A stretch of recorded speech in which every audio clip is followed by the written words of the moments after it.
I've talked about Pixar quite a bit on this channel, so I thought, hey, maybe I should finally rank all their feature films from worst to best. There are already so many videos and lists out there, but I thought I might as well give my own personal ranking. Sitting 24 films deep, some of these takes I'm certain are going to be hot depending on who you ask, as with any ranking list, so just a heads up. If your favorites are lower and not as high as you'd like them to be, just remember this is just my own personal opinion and I'd love to hear yours down in the comment sections. Since this video is going to be long enough as it is, I'm going to stop chatting and we're going to get right into it. In the film animation community, it seems like there's a competition to see who hates Cars 2 the most, and rightfully so, it's not a good movie. To me, the biggest problem with this movie is that it moved away from the basic plot, storyline, themes, and conventions of the first film to pursue an action spy thriller about one of the side characters. Had this been a film that existed without the first or even third and was made by a different studio that wasn't Pixar, it wouldn't be nearly as universally hated as it is. Nevertheless, it would still be just as bad as the film, just not as hated. A lot of fans of the studio were and are iffy about the Cars franchise because of the inherently mind-abusing nature that is the actual concept of talking cars. But this movie just cranked it all the way up from that front and made it even worse. Racing cars? Makes sense, but spy cars? Yeah, you lost a lot of people on that one, and the story itself doesn't really help the movie's case. Though I'd argue that the story is not nearly as bad as most people make it out to be, it might even be better than a few of the films I have ranked over it. Nonetheless, this movie just lacks any type of Pixar charm and feels like a D-tier Blue Sky or even early 2000s Sony film. Because of the legacy it left behind, I'm hoping they never go this low again, but we'll see.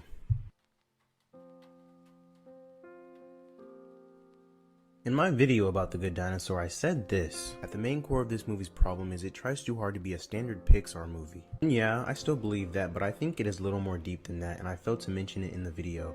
Throughout the production history of this movie, there were plenty of rewrites, voiceover replacements, and even director replacements that took place, leading to a very troubled and chaotic production.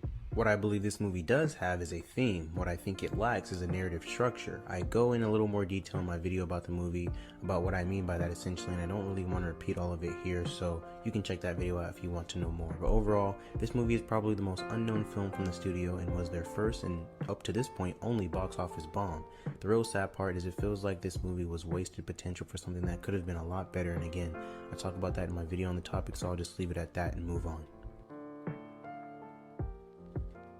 Art is something that I tend to appreciate, and it feels like this film was more of an atonement for the sins of its predecessor as opposed to an ambitious piece of art. I feel the same about a few other films on this list for other various reasons that I'll talk about in a bit, but this movie's main problem is just so obvious to me. I don't think it is a bad movie by any means, but also I don't think it's really that great.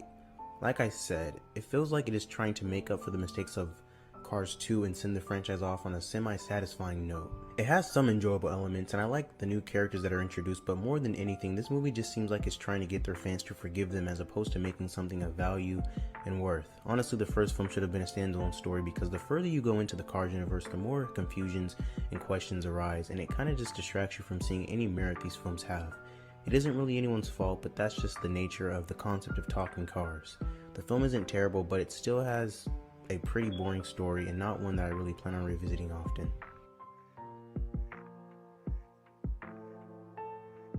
Hot take, maybe. Onward only ranks ever so slightly above The Good Dinosaur in terms of 2010 non-sequel Pixar films because of its emotional resolution / conclusion.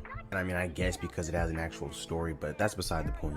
This movie just feels like we're going on this quest with these two main characters to watch their shenanigans until the end. It really just feels like it drags just to get from point A to point P as opposed to fleshing everything out, and only feels rewarding towards the end, which for me didn't make for the most pleasant experience watching the rest of the film unfold. It has its moments here and there, sure, but overall I was just a little bored, and the ending and the main theme didn't feel all that earned for everything else that happened.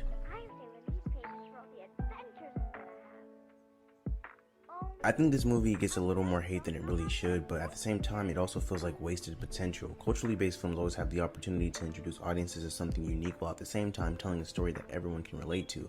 I think something that Brave doesn't get enough credit for is highlighting the relationship between a mother and a daughter, a parent and a child, as well as throwing in themes of expectation and freedom of choice. Where I think it falters is making the plot all over the place and also making Merida a bit of a wild card. So many people say she is a terrible protagonist because of her actions, but I think that's where people miss the point in why she is the way she is. The dynamic she has between her mom is a big contributor and really helps establish that in the beginning of the film. It was really sad that Brenda Chapman, an Animation Hall of Famer, was fired from her directorial position and the story was given to a dude who didn't seem to know how to utilize a character especially considering that this was somewhat of a love letter for Chapman. Either way, I can see where people take issue with this film, but I also don't think it's nearly as bad as people say it is.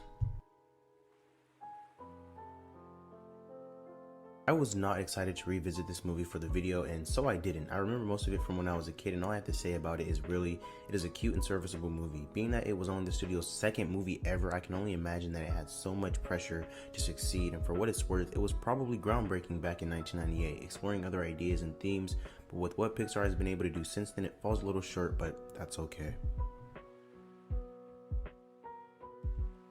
So like I promised on Letterboxd, I finally got around to this movie and I actually enjoyed it. It obviously isn't nearly as good as the first one, but I like it as its own thing, and I think going in the direction of a prequel as opposed to a sequel was a great idea. The message was pretty bold yet solid, and I think it helps build upon a few of the other movies' themes that I'm going to talk about a little later.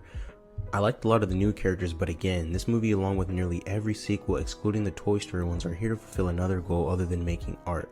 For this film in particular, it seems like it is trying to be nostalgic bait for some of the fans who grew up with the first one, and of course, while it has some hallmarks of those great early Pixar films, it lacks the charm of an original piece because it feels like it's unnaturally trying to implement parts of its predecessor when really there wasn't much of a story left to be told after the first one. Still a pretty enjoyable film, and I'd recommend it. I think Finding Dory is a move that wasn't necessary, but not a bad addition to the studio's filmography. As a character, there was so much to explore with Dory, and I think this movie does right by her and explores everything that it needs to perfectly. The characters aren't as enjoyable this time around, and Dory suddenly remembering things to push the plot seems a bit too convenient and repetitive for my liking. Also, Marlon Nemo seemed a little too futile for a majority of this movie, but those are the only two stripes I have with it. Other than that, this film is a sequel that isn't the art I wanted, but still a very fun and enjoyable time. This movie, in my opinion, is the best non-Toy Story sequel the studio has made, but at the same time it falls into that motivated by non-art category. I know I've been saying that throughout this entire video, but I really just want to emphasize why I'm not the biggest fan of these films. Some movies, because of their inherent nature, are meant to be stand-alone movies. Told the story they needed to tell, and there is no need for a continuation. While I think there were possibly more ideas to explore with this franchise, I don't think it was enough for a feature film, because fans loved the first one so much, they were begging for a sequel for years, and Pixar finally listened. It still has those elements that made the first one so great, like witty banter and incredible action sequences, but that isn't enough. Violet seems to be the only character who progressed throughout, and I really feel like the main reason this movie exists is because fans wanted it so badly, but now only 3 years later, and it doesn't even get talked about anymore. Because it has that Brad Bird flair, I still have it ranked where it is, but it is definitely a bit of a letdown overall. So the first Cars gets way more hate than it needs to, and like I mentioned earlier, that is because of its completely insane concept that actually is talking cars. But as a film, in my opinion, it is very enjoyable and uses elements of setting and other movie genres like sports films very well. It may be the nostalgia talking, but I genuinely like this movie and revisit it every so often. I mean, come on, Life is a Highway is an absolute perfect choice of song to use. The theme of humility is nice, the ending is really good, and overall, I understand why people aren't fans of Cars, but for me, I like the first one. Ranking the Toy Story movies was really hard, but I think as of right now, the first one is the weakest. That isn't to say that it is a bad movie. In fact, it isn't bad at all, but the other three that follow it do a better job on expanding on the themes that it established. And naturally so, and I mean, it launched what will become one of the biggest entertainment companies in the world and revolutionized animation as a whole. It is by far the funniest of the four in my opinion, and just overall a fun time. Woody's character in this is great because of how it helps flesh him out through the course of the rest of the films, and again, I think this is the weakest, but it is an absolute piece of art that will be remembered for a long time. What I think I like most about Coco is probably what everyone else likes, the music. It is so unique because it is so heavily influenced by Mexican culture just like the rest of the film. What makes it really stand out is that this is a story you can't really copy and paste into another film because its plot is exclusive to Mexican heritage. It has all the great hallmarks of a Pixar classic, it's emotional, and yeah, that's really about it, so moving on. So anyone who's been around this channel for a while may know how I feel about Up, and since I released that video, my opinion hasn't changed really all that much.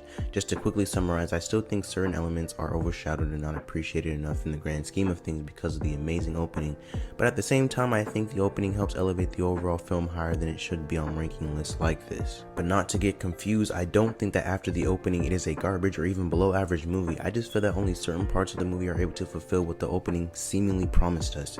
Sure, it has bits and pieces of emotional payoff, but much of it feels like hijinks and shenanigans. It still has a beautiful message, but it just doesn't ever get talked about because the opening overshadows pretty much everything else the film has going for it. The score, of course, is amazing, and overall, the film is just a very enjoyable time. That's all I really have to say about it. I'm of the opinion that not only was this movie warranted, but absolutely necessary to fulfill a few of the franchise's primary themes as well as complete the main character's story. In the first 3 films, the idea of moving on is a really intricate part of each individual movie's narrative, 2 and 3 more so than 1. It is usually presented as a hypothetical implication like what happens when my kid/owner does grow up. It also delves into the idea of purpose and how it pertains to being a toy in particular. Woody's fundamental belief is that a toy's purpose in life is to be played with and make their kid happy. But again, this belief is questioned numerous times in both the second and third movie. These films even allow him to discover that there is more to life than being played with by a kid, but still, he is completely devoted to Andy. That is where I think 3 gives off this perfect conclusion idea. Woody has fulfilled his mission with Andy, but his story isn't complete. Because the cycle of kids growing up will continue if he stays with Bonnie, and the next kid after that, and the next kid after that. The theme of moving on that was teased in the first 3 films is given the spotlight in this film, and it works beautifully. Woody has served his purpose by giving Andy years of memories and happy times, but now just like Andy moved on, so can he. This movie is by far the most overhated film, but it shouldn't be. The new characters are really enjoyable, the music is just as good as it ever been, and the conclusion is just as emotional and satisfying as 3. It'll probably never get its due credit, but still, I love it nonetheless. Luca has quickly become one of my favorites. It has so much charm and simplicity. The relationship between Luca and Alberto is so organic, and I love how it really just captured the essence of childhood friendships. I've heard that this is the closest Pixar has gotten to making a Studio Ghibli style movie. I haven't watched any Ghibli movie all the way through for reasons I'll talk about on this channel soon, but now it makes me want to go check some of their stuff out. I just made a review on this film, so go check that out if you want my full analysis. Just know that this movie is amazing. Look, I really wish I could rank this movie higher than 9 because it is one of my all-time favorites, but if I'm being honest, a few of the films I have over it are just better overall movies. But nevertheless, this movie is so good. It has something for everyone, parents, kids, and it has every perfect hallmark that Pixar is so well known for. It's emotional, funny, the characters are great, and the opening theme just takes me back to my childhood.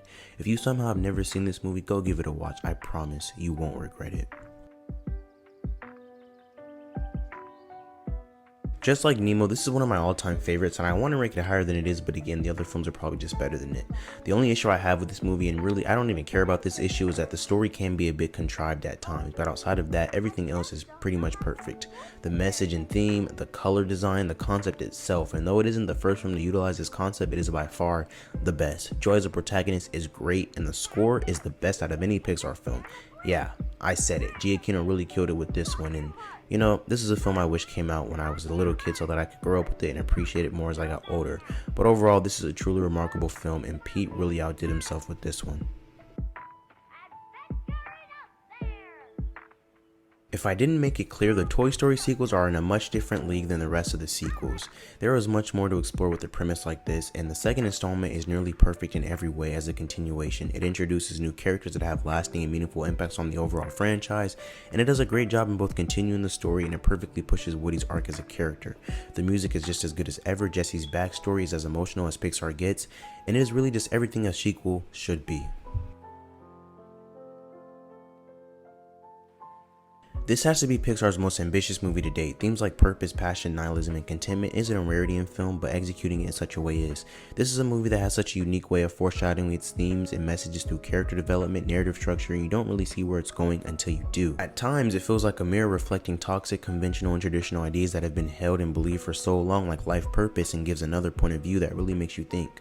Something that artists and really anyone who is passionate about something can relate to. And what makes it a personal favorite of mine is that the main character is a brother man. I talked talked about this in my review of the film, but pretty much a black character in contemporary media has often been portrayed one of two ways: to serve as a token character to help with diversity, and as a way to tell culturally relevant stories. This film tells a universal story that anyone can relate to, and it uses a black man as the main character, so I really like that. The music is great, of course, being that it is a film about music, and it's just an overall spectacular film.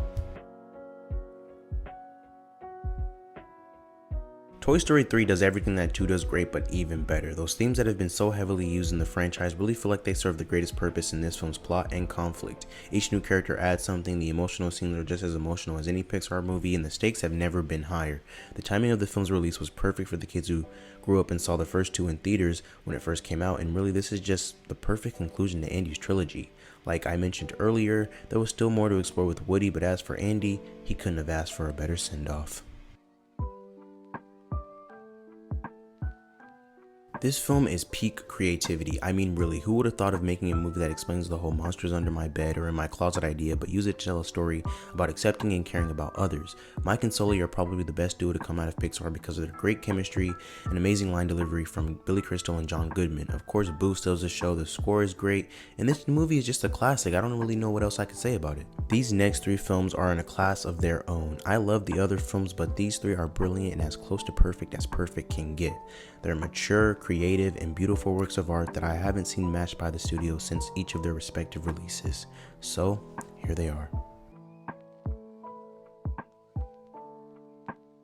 This is by far the studio's most cinematic film. It uses elements and conventions of so many old and classic film genres, and it does so perfectly. It has such a deep and relevant story, characters that are so easy to love even though they say little to no words, and has a charm that only few movies have. It is a truly special movie that really has no discernible flaws, and the only flaw that most people attribute to this movie is not valid. Most will say that Otto isn't a great villain because he doesn't have his own motives and reasons for pushing the conflict, but really, the villain is one of the best parts of the whole movie because he is a reflection of the film's real villain in conflict, being human nature, over-reliance and dependence on technology, and doing everything for convenience. This is a truly special film that on paper probably seemed too ambitious but came out amazing. I can totally understand anyone who has this film as their top movie. I just prefer the other 2 on this list a little bit more. Tightly written, great action, incredible villain, relatable characters, possibly the greatest superhero film of all time. I mean, what more could you ask for? I really don't know what else I can say, but The Incredibles is outstanding. I feel like it gets better every time I watch it. It's a brilliant showcase of real life family dynamics. The humor has this witty style to it. Like, really, I can go on all day about this movie. A nearly perfect film, yet there is still one more film that is even better. I've used the term art quite a bit in this video, and no better film produced by Pixar quite possibly exemplifies the very essence of that word, like Ratatouille. An absurd and crazy idea that should not work on paper is somehow able to inspire me to create every time I watch it. That is the genius of Brad Bird. Ratatouille is an amazingly crafted film with a mature story, beautiful score, an atmosphere and setting that is so engaging, and characters that are incredibly relatable. Anton Ego himself is, in my opinion, the perfect antagonist. The film's narrative feels like it has its own unique style in terms of its story beats and points that no other film the studio has made has. A film for artists, the underdog, or anyone who just wants to enjoy a quality cinematic experience, and being that it is a standalone film that exists without any sequels makes it all the more satisfying. A deliciously comforting film that takes the #1 spot on my Pixar ranking list.